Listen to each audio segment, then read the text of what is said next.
آج میری بہن اور بہنوئی میرے گھر آئے تھے، لیکن میری بہن امواہے کے ساتھ تھوڑی دیر پہلے بازار چلی گئی تھی۔ اب گھر میں صرف میں اور بہنوئی ہی موجود تھے۔ کہانی میں آگے بڑھنے سے پہلے اگر آپ نے ابھی تک ہمارے یوٹیوب چینل کو سبسکرائب نہیں کیا تو ضرور سبسکرائب کریں۔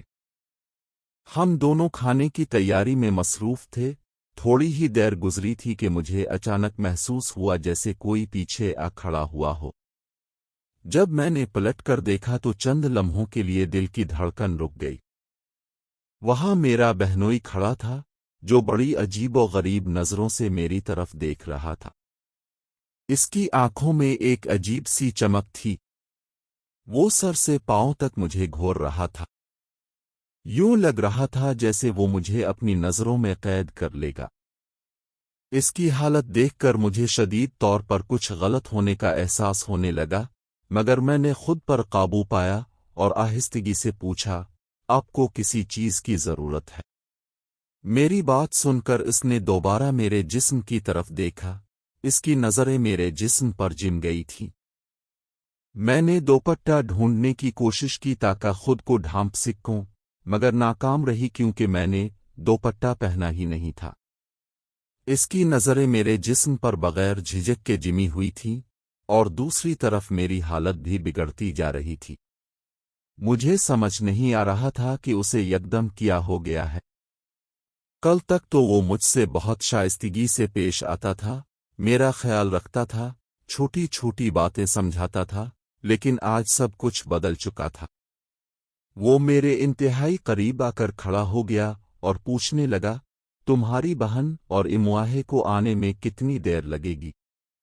میں نے گہری سانس لی اور کہا، وہ چند منٹ میں آ جائیں گی، حالانکہ مجھے معلوم تھا کہ ان کی واپسی میں ابھی 1 گھنٹہ باقی تھا۔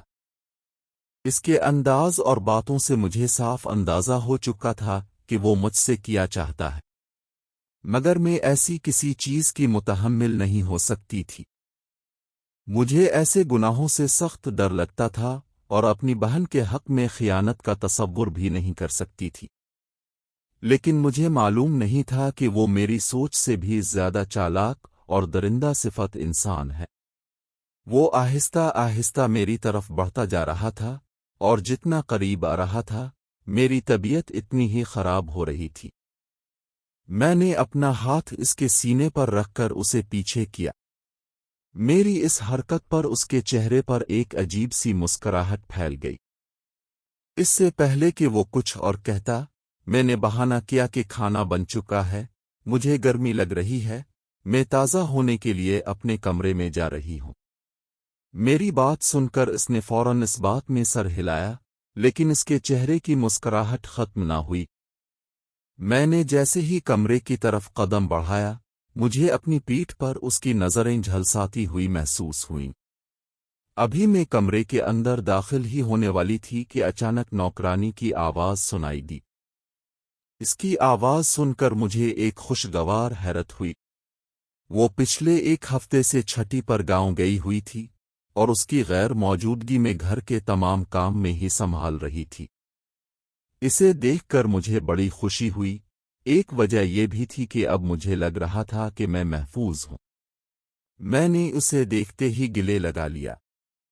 میری اس حرکت پر وہ بھی حیران ہو گئی کیونکہ وہ جانتی تھی کہ میں کسی سے اتنی گھلتی ملتی نہیں، سلام تک مشکل سے کرتی تھی۔ مگر آج نہ جانے کیوں مجھے اسے دیکھ کر دل سے خوشی محسوس ہوئی۔ وہ حیران ہو کر پوچھنے لگی، بی بی جی، آپ کی طبیعت تو ٹھیک ہے؟ میں نے جلدی سے سر ہلایا اور کہا، ہاں، اب تم جلدی سے جا کر اپنے سارے کام سنبھالو۔ وہ کچن میں چلی گئی، لیکن ابھی وہ داخل ہی ہونے والی تھی کہ میرا بہنوئی وہاں آ گیا اور نوکرانی کو جانے کو کہنے لگا۔ اس کی بات سن کر میں حیران رہ گئی۔ مجھے بالکل توقع نہیں تھی کہ وہ نوکرانی کو واپس جانے کا کہے گا۔ نوکرانی ایک پل مجھے دیکھتی، ایک پل اس کو۔ پھر اس نے کہا، بڑی بی بی جی کہاں ہے؟ مجھے ان سے بات کرنی ہے۔ اس سے پہلے کہ میں کچھ کہتی، میرا بہنوئی بول پڑا، وہ اپنے کمرے میں لیٹی ہیں، ان کی طبیعت بہت خراب ہے۔ میری بیوی بھی ان کے پاس ہے۔ وہ ان کے پاس جانے لگی تو بہنوئی اس کے سامنے آ کھڑا ہوا اور سخت لہجے میں بولا، جب میں نے کہا ہے کہ ابھی گھر جاؤ تو کیا تمہیں میری بات سمجھ نہیں آئی؟ اس کا لہجہ یکدم بدل گیا تھا، چہرہ غصے سے لال ہو چکا تھا۔ میں نے اسے پہلے کبھی اتنے غصے میں نہیں دیکھا تھا۔ نوکرانی بھی خوفزدہ ہو گئی اور کہنے لگی، معاف کیجیے گا صاحب، میں جا رہی ہوں۔ اس کی یہ بات سن کر میرے دل کو بڑی ٹھیس پہنچی۔ اب مجھے یقین ہو چکا تھا کہ مجھے بچانے والا اب کوئی نہیں۔ اس کی آنکھوں کی تبدیلی اور چہرے کی رنگت دیکھ کر میرا خوف بڑھتا جا رہا تھا۔ میرا بہنوئی میری طرف متوجہ ہوا اور اس کے چہرے پر پھر وہی مکرو مسکراہٹ تھی۔ وہ کہنے لگا، آج میں تمہارے ساتھ وقت گزارنا چاہتا ہوں۔ آج کسی کی مداخلت نہیں چاہیے۔ تم اپنے کمرے میں جا کر تازہ ہو جا۔ اس کا انداز بہت عجیب تھا۔ میں نے کہا، اب مجھ سے وقت کیوں گزارنا چاہتے ہیں؟ ایسی کیا بات ہے جو تنہائی میں کرنی ہے؟ اگر ضروری بات ہے تو یہیں بتا دیں۔ میری بات سن کر وہ زور سے ہنسا اور بولا، یہ باتیں بتانے والی نہیں، سمجھانے والی ہے۔ مجھے تمہیں اچھی طرح سمجھانا ہے۔ شاید وقت لگے، کوئی بات نہیں، میں انتظار کر لوں گا۔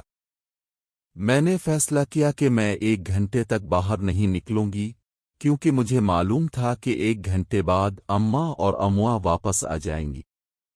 میں مسکرا کر اپنے کمرے میں چلی گئی۔ مجھے یقین تھا کہ وہ اب کچھ نہیں کر سکے گا۔ میں نے فیصلہ کیا تھا کہ آئندہ احتیاط برتوں گی، کیونکہ اس کی نظریں اور انداز مجھے سخت ناپسند تھے۔ مجھے بہت غصہ آ رہا تھا، مگر میں غصہ پی کر خاموش تھی۔ یہ ایسی بات تھی جو میں اپنی بہن کو بھی نہیں بتا سکتی تھی۔ اگر آپ کو یہ ویڈیو اچھی لگی ہو تو ہمارے چینل کو ضرور سبسکرائب کریں۔ شکریہ۔